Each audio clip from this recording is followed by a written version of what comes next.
Des ondes vocastes, les archives. On va démarrer une série sur plusieurs épisodes pour évoquer l'histoire de RFM tellement longue qu'il va falloir prendre plusieurs épisodes. Et avec moi, du coup, il y a Christophe Dallens. Bonjour Christophe. Bonjour à tous.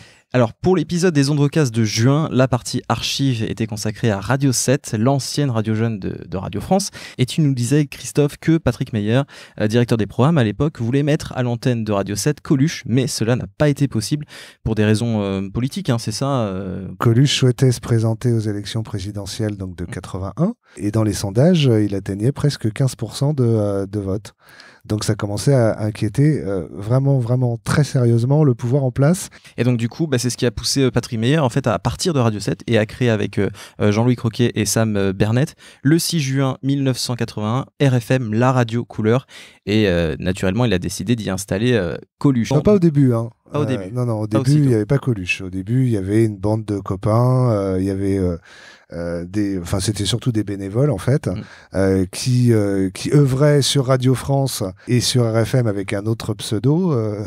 Il y avait un mélange d'amateurs et de professionnels. Exactement, il y avait un mélange d'amateurs et de professionnels.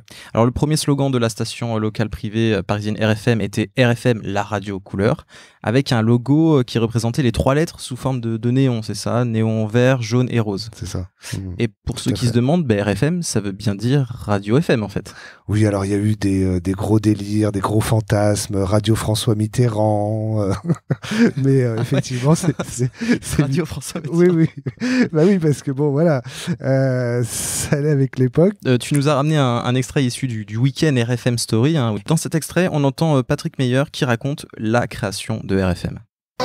Patrick Meyer, créateur de la radio couleur. En 81, il y a eu un moment exceptionnel où on a senti qu'il allait se passer quelque chose en matière d'audiovisuel.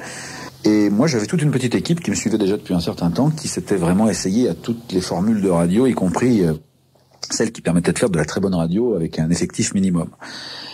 Et en juin 81, on a commencé à passer une cassette avec des très bons morceaux choisis de musique californienne. On a monté une antenne un peu plus haute sur le centre commercial de Vélizy, en ayant convaincu les promoteurs de la région qu'après tout, on n'allait pas se faire mettre en prison tout de suite et qu'après tout, ils seraient pas complices. Et qu'ensuite, ça allait avoir beaucoup de succès parce qu'on savait faire alors que les autres ne savaient pas.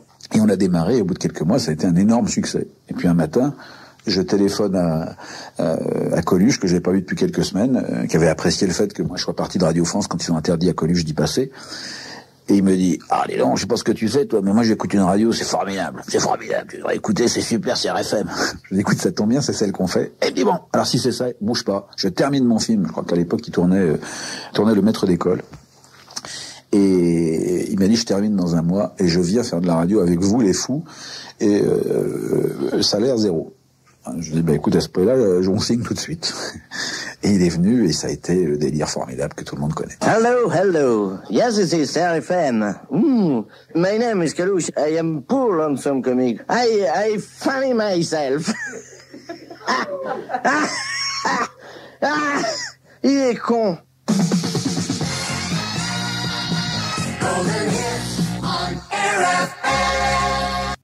Faut quand même expliquer un peu le contexte de la bande FM de l'époque, c'est-à-dire que lorsque François Mitterrand a été élu président de la République, il y a eu des dizaines et des dizaines de radios qui sont mises à émettre sur la bande FM, et au milieu de ce bordel ambiant est apparue cette radio RFM. Mais ça n'avait absolument rien à voir avec tout ce qu'on avait pu entendre jusque-là. On a eu d'un coup une radio qui émettait, mais avec un énorme émetteur, c'est-à-dire que on allait jusqu'à pratiquement Le Havre avec RFM, en partant de Paris, en partant de Vélizy. Une qualité d'écoute incroyable, parce que ça a été effectivement la première radio en stéréo qui s'est installée sur la bande FM. Et puis des jingles qui était tout un habillage d'antenne qui avait été fabriqué aux États-Unis, à Dallas. Qui était un studio qui était reconnu pour donc des jingles de dingue. Mais justement, tu nous as ramené, on va en écouter. Feel the music. Feel the music. Come on, do it. RFM.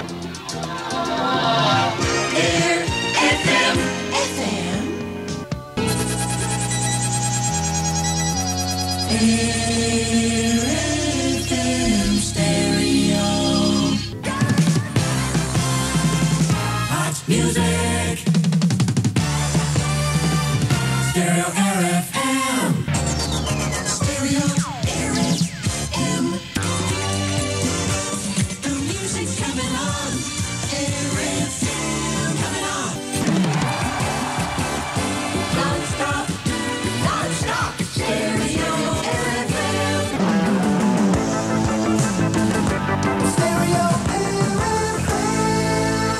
Alors c'est très drôle parce que c'est RFM évidemment Ouais, puisque ouais, c'était produit aux États-Unis et le format donc c'était un format musical news donc ça nouveau également dans l'audiovisuel français puisqu'on avait quand même que des radios généralistes quoi, la plupart c'était des radios généralistes. Radio 7 était semi-généraliste, semi-musical, mais là on était vraiment sur un format musical news avec et c'était comme tu disais très rare d'avoir une radio si pro. mais ça n'existait pas. Ça n'existait pas. Il y a peut-être énergie à mais côté. même pas. Il n'y a que Patrick Meyer qui avait mis l'argent sur la table avec cette radio ultra pro, avec donc un habillage fabriqué, produit aux États-Unis, un format musical news type rock californien et des animateurs formatés. Ah oui, d'accord. Donc dès le début. Dès le début. Alors, on a entendu tout à l'heure que Coluche aussi a participé pendant un mois du 11 octobre au 16 novembre 1981. Même lui, il était formaté. Non, il était libre, lui, par contre. Non, lui, il était en liberté totale. C'est-à-dire forcément. que, alors, je me souviens, cette émission avait lieu tous les jours de 19h à 20h. Et pendant 1 heure, il avait carte libre. Il faisait ce qu'il voulait. Tu nous as emmené un extrait, on écoute ça. Ok, ça y est, on est là. Merde, ça commence mal. Eddie Mitchell, dis bonjour. Il a dit bonjour, ça y est, il dit bonjour. Voilà, il est là. D'ailleurs, Eddie Mitchell brouillé aujourd'hui. Bonjour. Arrêtez!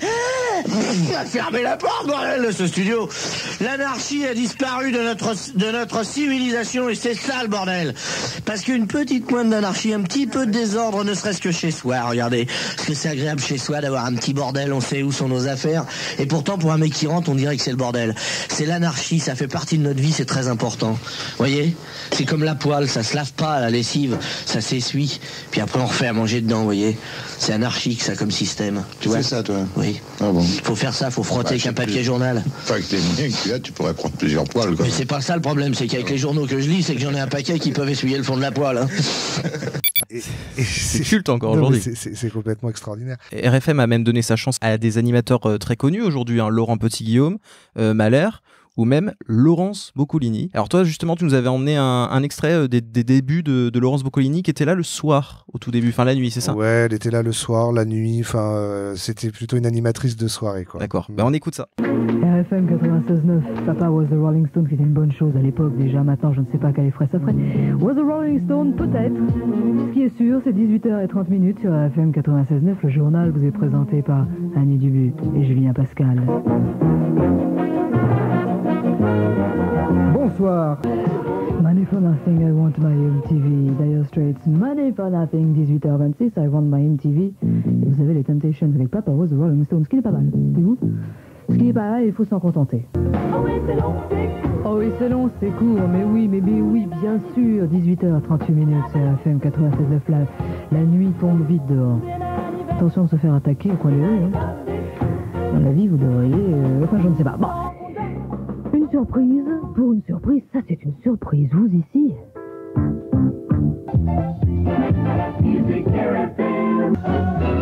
Oui, oh ben j'arrive, attends, il va finir parce que je sens que le disque chante, et dans le métier, chanter c'est très dangereux, parce qu'après on se fait, bon, on me dit alors vous parlez, c'est toujours sur les disques, et quand ça finit vous ne parlez plus.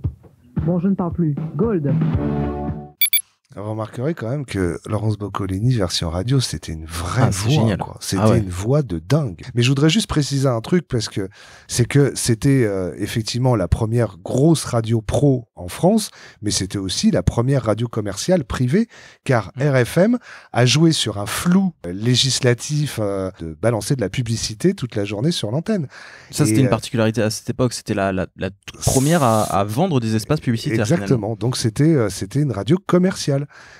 Jusqu'à ce qu'une loi soit votée. La loi du 29 juillet 1982. Ouais, c'est ça, exactement. Où là, le pouvoir en place décide d'interdire la publicité et de limiter la puissance d'émission. Et donc RFM mort, dead. Et donc RFM est brouillé 423 jours. Mais ça, ce sera dans le prochain épisode. On parlera de cet épisode du brouillage de RFM. Ça s'annonce très intéressant. Rendez-vous donc début novembre, toujours avec toi, Christophe. Et vous savez quoi, pour ceux qui sont abonnés à Des Ondes Vocast Premium, vous aurez accès à cette suite avant tout le monde. Rendez-vous sur premium.vocast.fr.